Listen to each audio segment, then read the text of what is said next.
What up, comic book fam? Happy new comic book day, June 8th, 2022. The 10 book limit was not adhered to once again, but nobody is surprised by that. So let's get right into it. Starting off with DC, as always, we've got Batman 124. I've fallen behind on the Joshua Williamson run for Batman. I read the first couple with Abyss and then kind of lost interest in it, knowing that Chip Zdarsky and Jorge Jimenez were going to be taking over the title soon. That starts with Batman 125, so I'm very much looking forward to that. I have been reading a lot of Chip Zdarsky, reading all the Daredevil stuff from him, and I do appreciate him as a writer.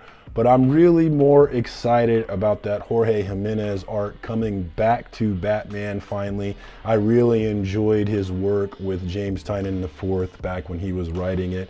And I love his style. I've said it before, I'll say it again.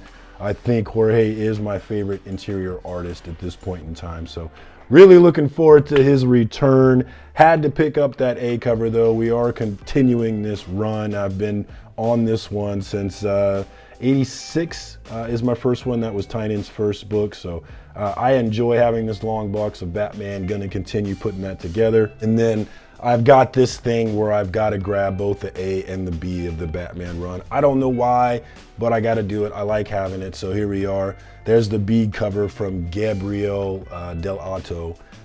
He's always got that dark style, but really like that one. Excited to add it. Still with DC, we also got Dark Knights of Steel #7 from Tom Taylor. I was really enjoying this one. I think I'm up on 4 or 5, and things were getting super interesting in this Elseworlds story. But I kind of fallen back on that one, letting them stack up. I'm going to jump back in soon, but y'all know Tom Taylor is one of my favorite writers. Really been enjoying what he's been doing on this one. Looking forward to jumping back in. And then last from DC, I do love those redheads. I could not resist adding Poison Ivy #1. I kind of liked her appearances during Fear State with Tynion's run. I was really interested in the character, and like I said, I do love those redheads. So I'm jumping in on this one, hoping that I have a good time with it. All right, that's it for DC Comics. Moving on to Marvel Comics, my only book from Marvel this week. I have been making a lot of cuts. Everybody's feeling the pinch with inflation and gas prices.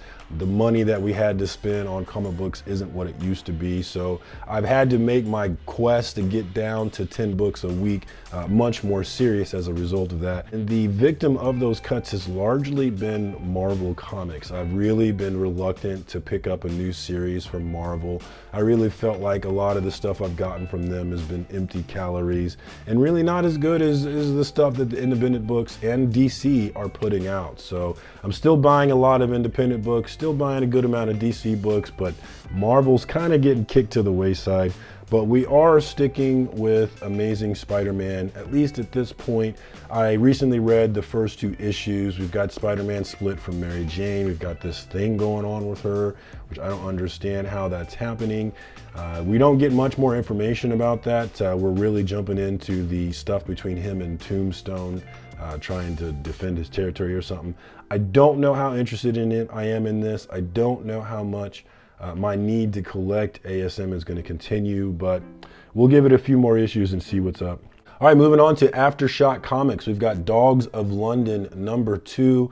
This one I picked up strictly because of the writer, Peter Milligan.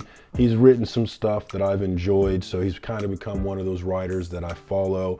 And for that reason, I decided to give this title a try. I've actually not read the first issue yet, but now that #2 is here, I do plan to jump in on that and decide if #3 is gonna make the cut. We'll see. All right, moving on to Image Comics. First up, we've got Spawn 330, continuing the run on McFarlane's baby, the one that started it all back in the 90s.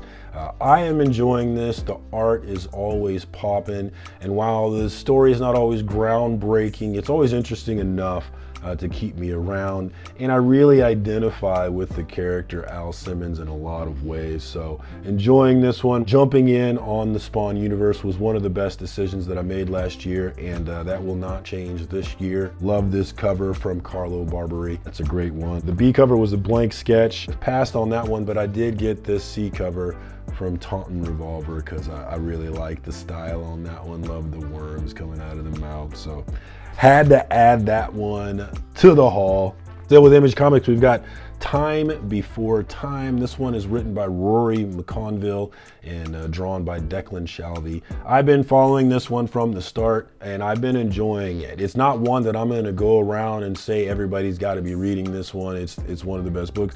I wouldn't go that far, but I do enjoy the setup with them playing with time, jumping back and forth. Think a movie like Bruce Willis's Looper. This is one though I'd recommend reading in trade. And the reason why is because it does jump back and forth in time, introducing a lot of factions and a lot of characters, leaving them and then coming back to them. So you have to remember a lot of stuff, which can be hard to do when you're reading it on a monthly basis. So I would probably push this one as a trade if you're interested in it. But I started the single run, so I'm gonna stick with it. Looking forward to jumping back in. All right, last but not least from Image Comics, we've got Twig #2 from Kyle Strom on the art and Scotty Young on the writing. Scotty's more known for his art, but he's really becoming one of my favorite writers in this game. I really enjoyed The Me You Love in the Dark. Strange Academy has been a good time. And so I'm really feeling what he's been doing in terms of writing.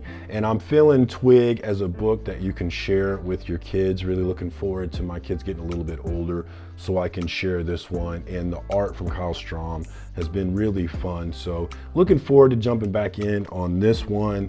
And then I had to grab the B cover from Scotty Young as well because I really like the style on that. And then I've really tried to cut back on incentive covers, but I'm still a sucker for a 1 in 10. Hey, what's 10 bucks?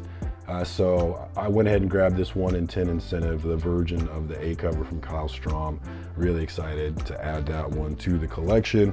I actually got to see Scotty Young twice in like the span of a couple of weeks recently. He's actually from the Kansas City area.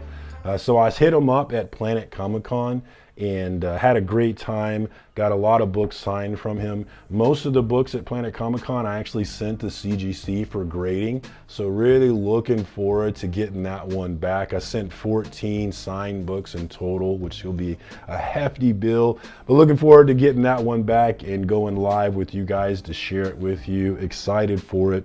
But I did go ahead and get a couple and kept it. Didn't get them graded. One of them was this Scotty Young exclusive cover for Little Monsters.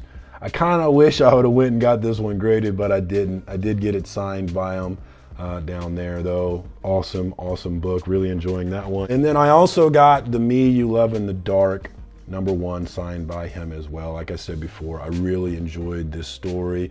The art from Jorge Corona is just banging in this book. So this was a fun one. Really excited to add this signature. I also got another one of these signed and I actually sent it graded. So I will have a graded one of this to show you when that comes back. But that's what I got from him at Planet Comic-Con. But then he did a signing at Elite Comics in Overland Park, Kansas on Twig's new comic book day. Him and Kyle Strom were both in store doing a signing. So I had to jump in on that one. I got Twig #1, the A cover, signed by both of them, as well as the B cover signed by both of them. I got that Peach Momoko C cover signed by them. And then finally, the 1 in 10 for Twig #1, got it signed by both of them. Now, Scotty Young and Kyle Strom were at Elite Comics for the release of Twig, but Scotty also had his Amazing Spider-Man #1 exclusives available. So I went ahead and grabbed the trade dress version of it. There was a virgin cover that was white, I think. But I didn't want to spend that much money on it. So I went ahead and bought this one. Super awesome cover, and it's great to have that silver signature on there. I think it pops on that yellow. So really excited about all the Scotty Young swag that I've come into recently. Really looking forward to my next convention, which will be Heroes Con the end of this month in Charlotte, North Carolina. There's a lot of great YouTubers that are gonna be at this one. Really excited. I know Robbie at Pop Culture Philosophers has talked about meeting up. I've got Legion, Market Legion of Comics. We've got Nick's Kicks and Comics. We've got Pocan Joe. We've got Digger Jim. We've got Brother John Comics. Tylox, the Mighty will be there. Looking forward to hooking up with him, as well as my homie Southpaw Brad, and many, many more folks. I hope to have enough battery life to take a ton of video and a ton of pictures for you and share it with you when that happens. Look for that in July. But that is my haul for this week. Let me know down below, as always, what was your read of the week? What was your cover of the week? For me, read of the week, you already know. I had it as my #1 book on my top 10 preview that I do every Saturday morning. Go ahead and check that out if you haven't. I always try to bring it with the editing and the music. So if you have feedback on how I can make that better, always interested in that. But as far as read of the week, I'm going with my homie Tom Taylor and Dark Knights of Steel. I've really been enjoying this Elseworld story from him, and kind of the different things that he's been doing with the characters and how he's telling it. So I'll definitely put that as my #1. As far as cover of the week on what I was able to grab, honestly, not really anything largely standing out, but I am gonna go with the C cover for Spawn from Taunton Revolver. Would love to get a picture of them. I don't have one to share with you, but I really have enjoyed some of their covers for Spawn, and this was definitely one of them. So I'm gonna make that the cover of the week, but you probably have a better one. Drop down below, let me know what you got going on. If you're gonna be at Heroes Con, definitely hit me up on the gram. Let's hook up. I definitely wanna meet and get down with as many comic book nerds as possible. That's all I got for you. Thank you as always for coming through. I appreciate you, comic book fam. Y'all have been the best part of this whole thing. Until next time, comic book fam, peace.